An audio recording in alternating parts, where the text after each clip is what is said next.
এক বনে বাস করত এক দ্রুত শিয়াল ও এক চালাক বানর। তারা দুজনেই অলস ছিল এবং খাটাখাটনি করতে চাইতো না। খাবারের জন্য প্রতিদিন কোনো না কোনো কৌশল করে গ্রামের মানুষদের ঠকাতো। একদিন শিয়াল বলল, এই যে এত কষ্ট করে খাবার জোগাড় করার কি দরকার, চলো আজ রাতে মুরগির খোয়ারে হানা দেই। বানর বলল, ঠিক আছে, তবে পরিকল্পনাটা আমিই করব। রাতে তারা চুপি চুপি গ্রামের এক কৃষকের বাড়িতে ঢুকলো। শিয়াল চুপচাপ পাহারা দিল আর বানর কাছে উঠে খাঁচার তালা খুলে ফেললো।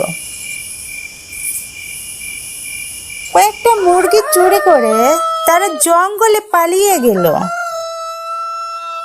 পরদিন গ্রামে হইচই পড়ে গেল। সবাই বলতে লাগলো, কে নিল মুরগিগুলো? গ্রামে এক বুড়ো পণ্ডিত বললেন, আমি সন্দেহ করছি এ নিশ্চয় শিয়াল আর বানরের কাজ। পরদিন তারা আবার চুরি করতে এলো, কিন্তু এবার গ্রামের মানুষ ভাত পেতে রেখেছিল। বানর তালা খোলার সময় জালে পা আটকে গেল। শিয়াল পালিয়ে গেল,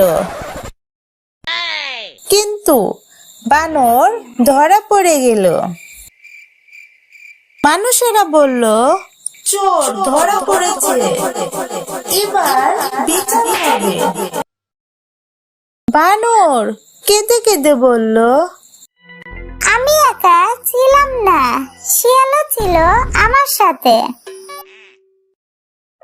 কিন্তু শিয়াল তখন অনেক দূরে নিরাপদে। এই ঘটনায় গ্রামের সবাইকে শিক্ষা দিল, অসৎ সঙ্গ কখনো ভালো ফল দেয় না। ধূর্ত বন্ধু বিপদের সময় পালিয়ে যায়।